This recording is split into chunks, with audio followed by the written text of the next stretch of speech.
Je suis retourné à Rome, et je dois dire que cette ville me fascine toujours autant. Un adage dit que seul Paris est digne de Rome, et que seul Rome est digne de Paris. Il faudrait que j'y réfléchisse, mais mon avis est déjà un peu biaisé. Mais c'est quoi Rome? Une ville, bien sûr, mais c'est avant tout une multitude d'époques, de styles et d'univers qui se confondent, se confrontent et se perdent au fil du Tibre et de ses 7 collines. Je suis retourné à Rome pour essayer de comprendre comment cette ville fonctionne, comprendre le secret de Rome. Tout le monde connaît quelque chose de Rome en lui-même. On a tous une image en tête. Mais mis à part les Romains, qui peut vraiment prétendre la connaître? Je suis retourné à Rome, et voilà l'aventure que j'en ai tirée.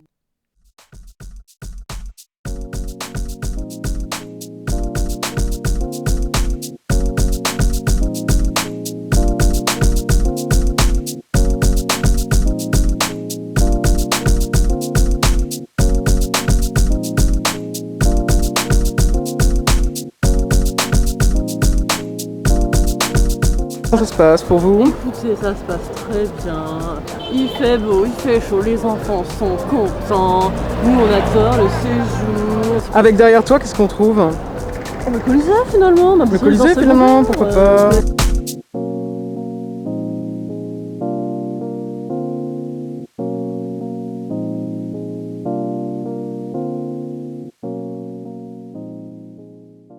Quand on arrive dans une cité que l'on ne connaît pas, on se confronte à son altérité, et la moindre petite différence avec le monde d'où l'on vient nous paraît disproportionnellement immense. Le bruit, le soleil, la langue, ce terrain inconnu devient une map à explorer, un territoire complètement nouveau dont il faut trouver les quêtes dans lesquelles s'engager. Lorsqu'on pose le pied à Rome, on comprend 2 choses. D'abord que traverser la route n'est pas une question de logique, mais plus un véritable sport qui tient surtout du miracle. Et puis on se rend vite compte de la grandeur de la cité. Les avenues sont larges, les bâtiments sont imposants, la ville respire, on a de l'espace. Rome est une cité légendaire, placée stratégiquement à une vingtaine de kilomètres de la mer Méditerranée et de son port, Ostie. La ville se trouve sur les bords du Tibre, Tevere en italien. Malgré sa situation de plaine, Rome est vallonnée. Son centre se part de 7 collines, sacrées depuis la Rome antique. Voilà, enfin, l'idée d'un terrain vague. Un jeu pour enfants. Voilà, au moins quelque chose, parce qu'un terrain vague à côté du Colisée, c'est. Ah, ça tâche le décor. Ah, bah, municipalement, il y a quelque chose qui s'est pas passé ici. Bah, faut qu'on appelle la mairie, parce que ça va plus. Je pense qu'on va appeler la SPQR, quoi. Ah, bah, on va faire au quelque moins. chose, quoi. T'imagines pas les loyers ici, par contre, hein? Ah non, j'imagine pas. En tant que touriste, il y a des incontournables qu'il serait criminel de ne pas voir. Aller à Rome et ne pas voir le Colisée? Impossible. Malgré la chaleur, l'attente et surtout la masse de touristes, bananes autour de la taille, appareils photo autour du cou, nous avons dû nous y rendre. J'ai surtout du ciel, il y a quoi. beaucoup de ciel, mais le ciel est très beau, hein. Le ciel est très beau, c'est pas le souci. Mais c'est pas le ciel qu'on est venu voir. En regardant ces ruines archéologiques, derniers vestiges de siècles entiers d'histoire, de vie vécue au sein de ces murs, on entrevoit la première couche de Rome. À Rome, l'histoire n'est pas reléguée au fond d'un musée. Elle est au coin de chaque rue, au bout de chaque perspective. Le Forum romain, le Colisée, les thermes de Caracalla sont des vestiges extérieurs, habillant la ville moderne, ne laissant personne oublier le passé glorieux de la cité. Rome a longtemps été l'une des plus grandes villes du monde. Il y a 2000 ans, sous le règne de l'empereur Auguste, la ville comptait déjà 1 million d'habitants. Faut que tu dises des conneries, hein. Ouais, je sais pas. Parce que là, le temps, il est beau quand même. De toute façon, je couperai. Hein, Mais oui, bien sûr. Moi aussi, j'ai trop faim. Mais aujourd'hui encore, on connaît Rome bel et bien pour ce qu'elle représente de cette époque. Même si la Rome actuelle n'a plus grand-chose à voir avec la Rome antique, on en retrouve des traces ici et là, disséminées dans le tissu urbain moderne, et jusqu'aux détails du mobilier, sur les plaques d'égout, les voitures de police, les wagons du métro, le sigle SPQR partout s'affiche. Senatus Populusque Romanus, devise de la ville depuis l'époque des tribuns de la plèbe. Les différents forums romains, composés de zones républicaines, de l'Empire et de bien d'autres époques, certes se tiennent les unes à côté des autres, mais n'ont absolument pas été bâtis au même moment. La Rome antique se dissèque dans la cité comme une salade composite, une succession de couches opposées, et révélées les unes aux autres par les archéologues de façon accidentellement aberrante. En marchant dans les rues du quartier Monti, juste derrière le Colisée, zigzagant entre les scooters, passant de vastes avenues à de petites rues minuscules, j'ai commencé à entrevoir ce qui faisait de Rome une ville si particulière. Ce n'est pas une ville uniforme, mais un puzzle de quartiers s'articulant les uns aux autres dans un chaos parfait. Après la chute de l'Empire, l'Église catholique se servira allègrement des ruines romaines comme de carrières gratuites pour bâtir une nouvelle Rome, lorsque les papes décideront d'en faire leur Saint-Siège. Une époque en balaie une autre, mais rien ne disparaît jamais vraiment. Tout ne fait que se transformer encore et encore. C'est incroyable, ça te va très bien. J'adore. Choisis-en une un petit peu goofy.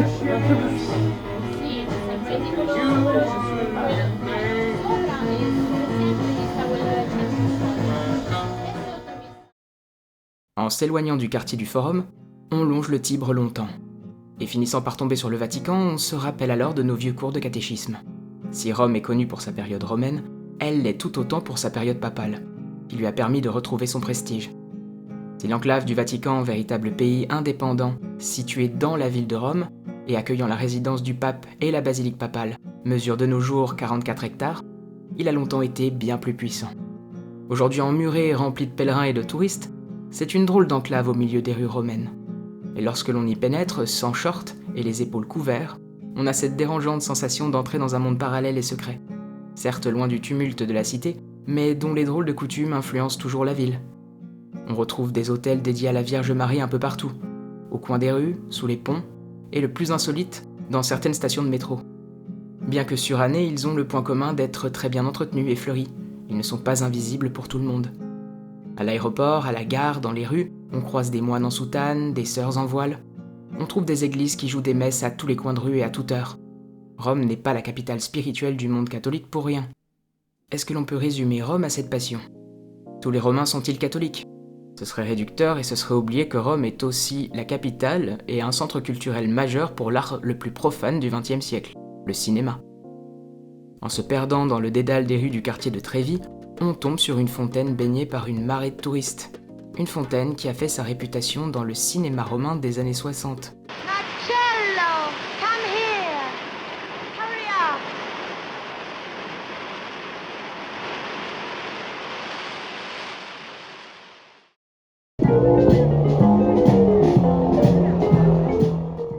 Ragaillardi par l'ambiance feutrée de la cité lorsque le soleil se couche, nous voilà partis à la recherche de l'autre grand secret de Rome. Où les Romains font-ils la fête ? Après avoir erré plusieurs soirs durant dans le quartier Monti, on en a déduit que c'était pas le plus nocturne des secteurs. Le second soir, on tente le quartier de San Giovanni al Laterano, mais rien n'y fait. Y a pas l'ambiance. Tels des détectives, pas seulement en quête d'un spritz mais du spritz parfait, on persévère. Le troisième soir, après avoir été conseillé par Davise et Romain, on se rend dans le quartier du Trastevere, de l'autre côté du Tibre. Parce que si Paris est peut-être une fête, Rome serait avant tout une terrasse animée. Mais ouais, cette fameuse rue du Viagra. C'est pas là tout de suite. Bah si, je crois que c'est là la rue du Viagra. Est-ce qu'on n'aurait pas trouvé le secret de Rome? Mais bien sûr que si. C'est le moment de la vidéo où on picole. Ah oui.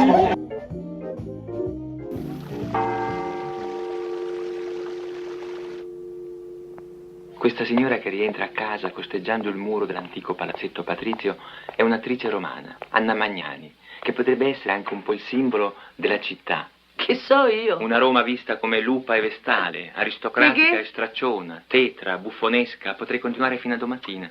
La Federica, va a dormire, va. Posso farti una domanda? No, non mi fido, ciao. Buonanotte. À partir des années 50, Rome s'est construite une légende et une image internationale grandement par le biais du 7e art. Ce n'est pas un secret, la ville fait rêver aussi par le fantasme qu'elle incarne, son glamour suranné. Rome n'est pas une ville chastement catholique. C'est un haut lieu du cinéma. En 1937, dans le quartier périphérique de Don Bosco, on inaugure les studios de la Cinecittà. 400 000 m² de plateaux de cinéma, les plus vastes d'Europe, qui ont donné lieu au tournage de plus de 3000 films. Après la fin du régime fasciste, les studios accueillent des productions hollywoodiennes à gros budget, principalement centrées autour du genre du péplum historique. De longs films dépeignant une antiquité fantasmée, de Ben-Hur à Cléopâtre. La période faste du Hollywood sur le Tibre s'acheva doucement au tournant des années 60, et l'activité des studios déclina peu à peu. Aujourd'hui, on tourne encore des films à Rome, évidemment. Depuis plusieurs années, les studios ont vu leur activité redoubler, à tel point qu'on parle déjà d'un second âge d'or de la Cinecittà. Mais on voit aussi dans le cinéma romain toute la complexité d'une ville à la fois capitale des catholiques, de l'État italien et d'une certaine jeunesse artistique. La ville passe son temps à mettre en scène son glorieux passé, à l'exporter, à le maintenir vivant par tous les moyens, comme si elle avait peur d'être à nouveau oubliée, comme elle l'a été pendant plusieurs siècles. Mais du coup, il reste une question en suspens, celle de la réalité de la Rome actuelle. À quoi ressemble Rome aujourd'hui ? Si l'on reste dans le périmètre des lieux touristiques comme ailleurs, il est difficile de le savoir. Il faut faire un pas de côté, oser déambuler et changer de quartier, explorer des rues annexes. La vraie Rome se dévoile alors. Rome est avant tout la capitale historique, touristique, culturelle et évidemment politique de l'Italie. Un pays tourmenté par sa fracture économique nord-sud et d'année en année par une démographie déclinante. La ville a depuis longtemps perdu son combat face à sa rivale du nord, la truculente Milan. Désormais plus grande métropole d'Italie et une puissante capitale financière, de la mode et de l'innovation.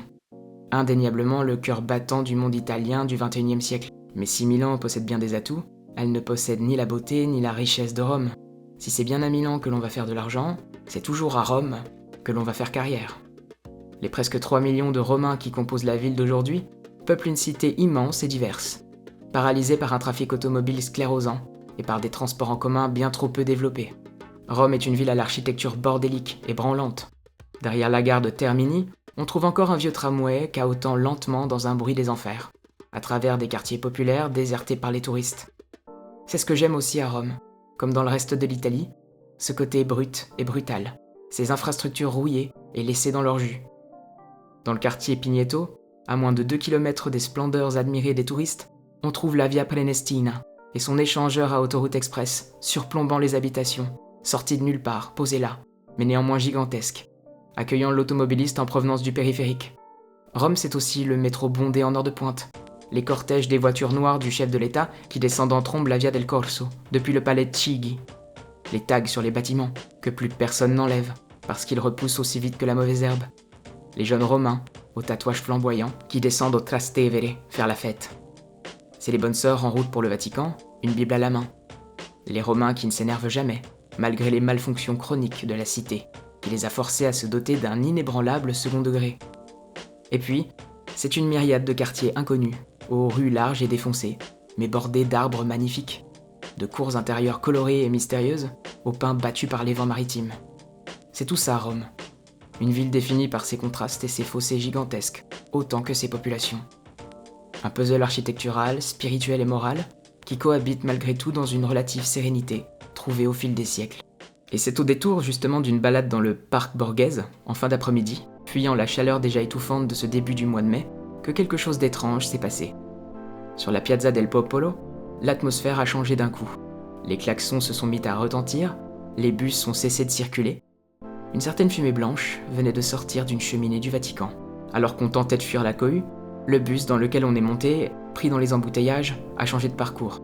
Et par la volonté du destin, ou la volonté d'autre chose, nous pousse après du Saint-Siège en effervescence. Les motos des journalistes grondaient, les hélicoptères chatouillaient le ciel, et dans les rues d'une ville en panique, des bonnes sœurs couraient dans une seule et même direction. Comme un seul homme, les catholiques et les Romains curieux se réunirent aux alentours de la place Saint-Pierre, pour accueillir le nouveau pape. Même si je suis pas croyant, c'était vraiment fou de terminer ce voyage à Rome avec cet événement planétaire. Tout le monde s'est arrêté, même les Romains qui rentraient du travail, ceux qui ne croyaient pas.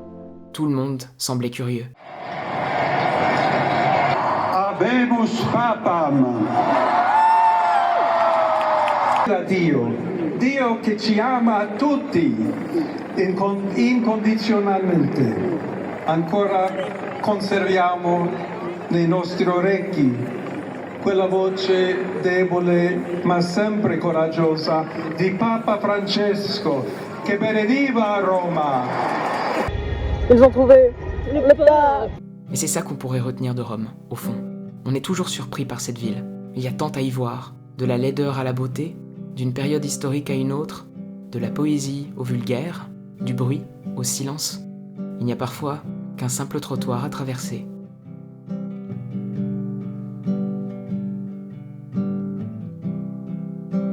Sunglasses on my dark scars. I'm melting along the Corso. So many faults I need to let go. There's no way I'll let you know. And I write my dark